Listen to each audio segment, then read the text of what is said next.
You know, when life starts to feel too loud and too quiet at the same time, and trying so hard to grow into a better and more healed version of yourself, but the process is stretching you in places you didn't even know could hurt. Hello, welcome back to the podcast. Today's episode is called Growing Pains, which is what my life has felt like all week. I firstly want to start talking about when pain becomes routine. Um, so I am a person who watches gameplays and I like to play different games.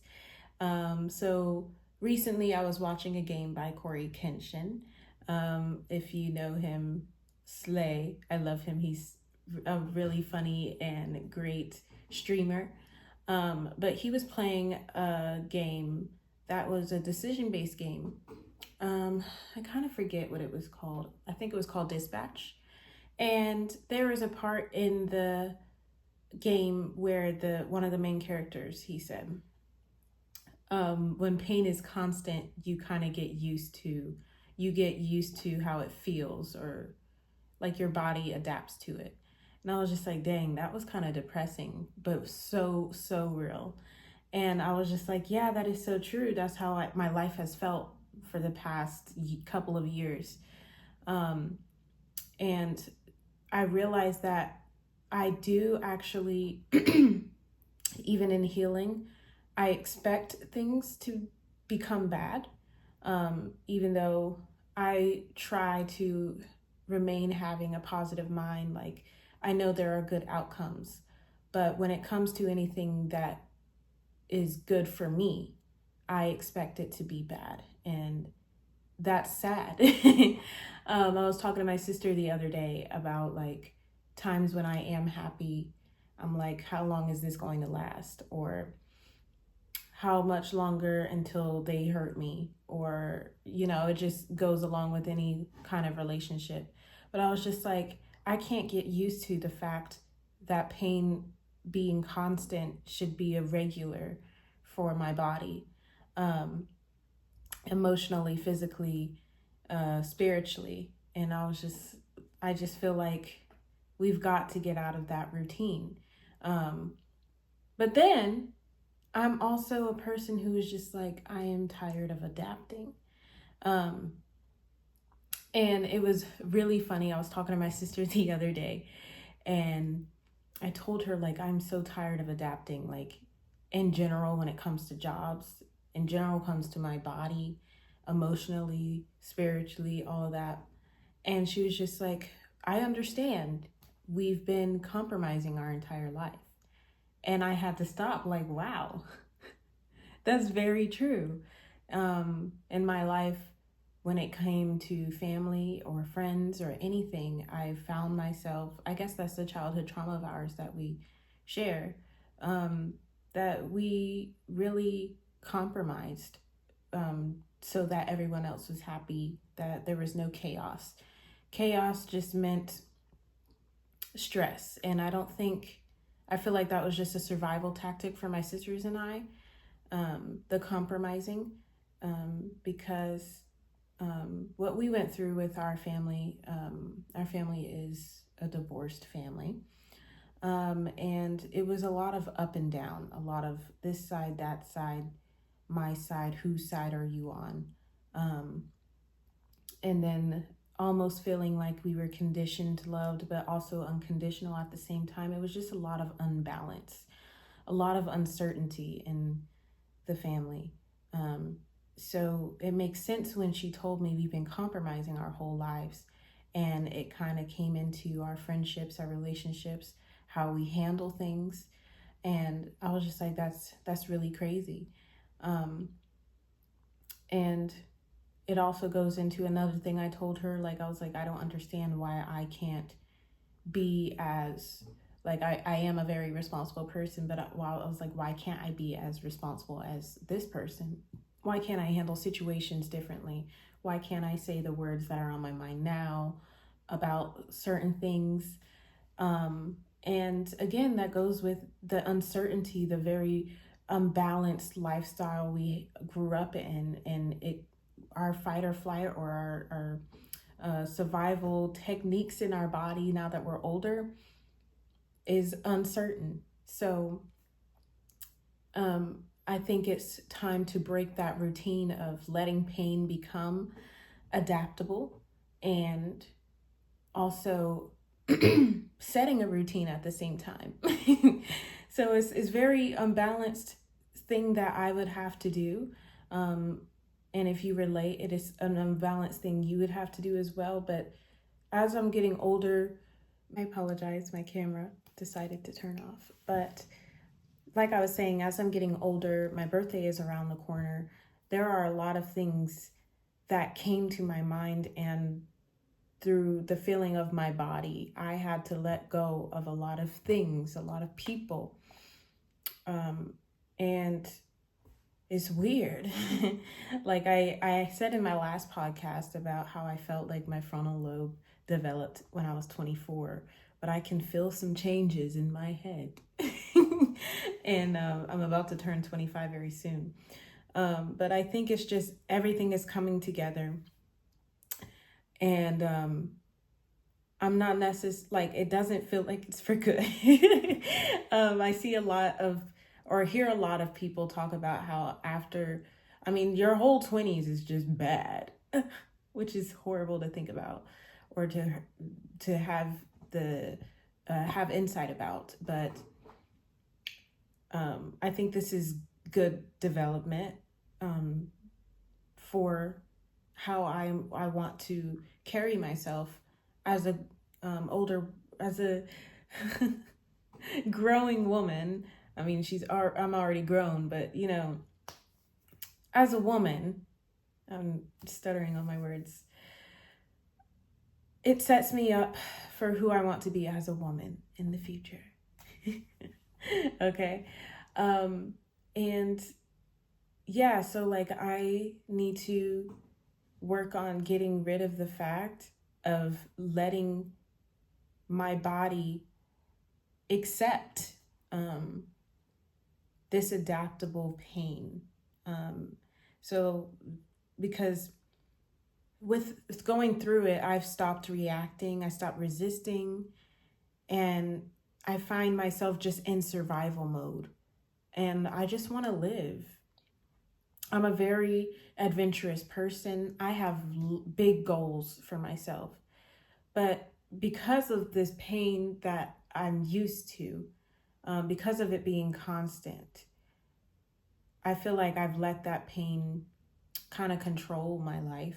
I'm just like, okay, you tell me to move and I'll go, you know. And I don't think that's a good idea. Whose life is it? It's mine. And of course, the person who gave it to me, thank you, God. But I can't let things like that control where I'm going in life, how I'm going to step into life. No. I feel like I'm a very strong woman, and I'm going to have to command these things to release off of me. And in that way, I also have to move on my own. So I have to break certain cycles, though it's very hard. I won't lie, it's been hard.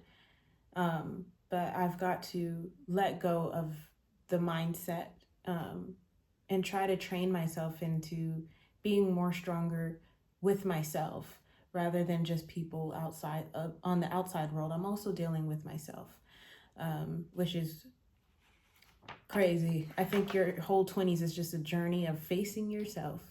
Crazy work. Let me move on. I wanted to talk about my quiet life. So out here, it's been very quiet.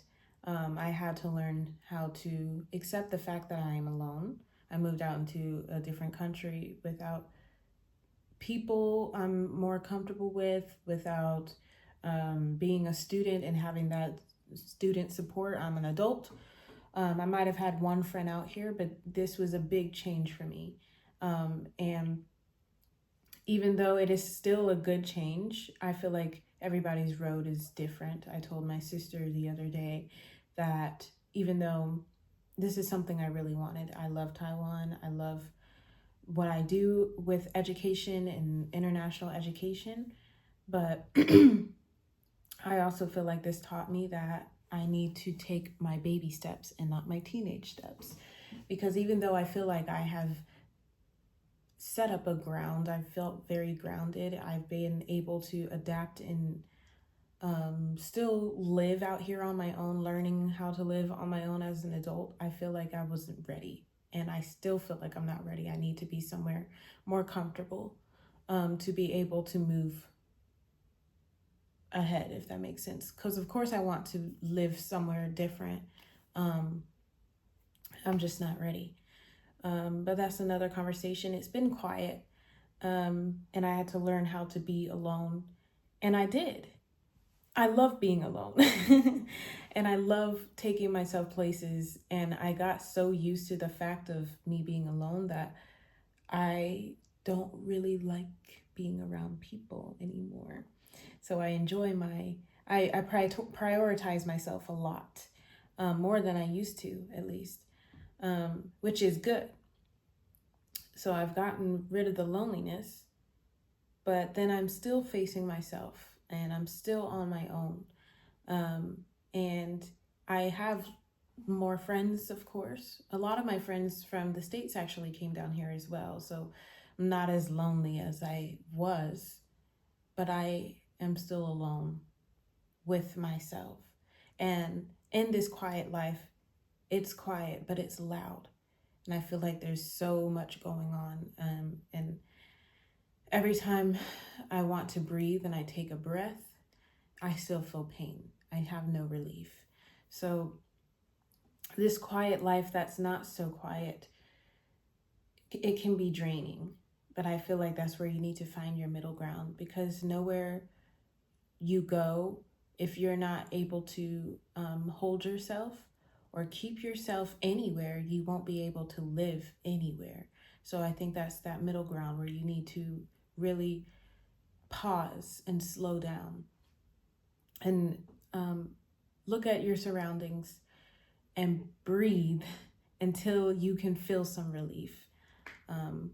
And that's what I've been trying to do this whole couple of months, until I get ready to go home. But it's been rough. It's been hard. And it's weird being honest about it, because I find myself being very guarded recently. As someone who used to speak a lot, I'm afraid of speaking my mind or what's inside recently. And I think that's just going back to the constant pain part, but let's move on.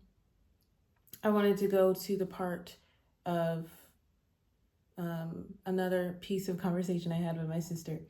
And we were talking about the questioning. And I say it like that because as I'm getting ready to turn 25, I told you there are a lot of things coming to my mind. And I mentioned in this previous part that I questioned what was wrong with me. Why couldn't I do things certainly like other people? And it just brings me back to the very beginning. We had a lot of uncertainty in our life, and we had to compromise before dreaming. And I just got to get rid of that part. So that brings me to a solution, not a solution, a closing conclusion. I can be tired of adapting. That's okay. But I shouldn't let go of the fact of adapting, because that's what I'm going to have to do my entire life, unfortunately. But I think the part that I need to let go of adapting is letting myself accept pain or accept things that just don't serve me, if that makes sense.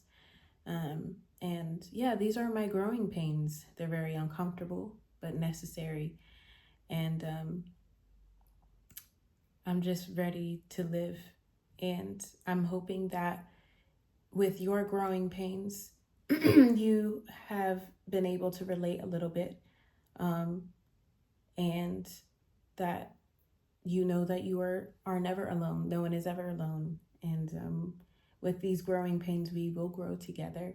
And that's the beauty of growth. I love to grow. I love learning. I love becoming a better version of myself. So growing pains are definitely necessary, and actual physical growing pains when you feel them as a teenager in your legs and your arms. They're necessary so that I could have my adult body and walk in the way I'm supposed to. So these growing pains are necessary, temporary. Not, I wouldn't say completely temporary, but temporary as in me transitioning to 25. Anyways, I'm glad you were able to tune into my podcast. I know it's been a while, but have a wonderful day, a wonderful night, a wonderful whatever, and I will see you soon.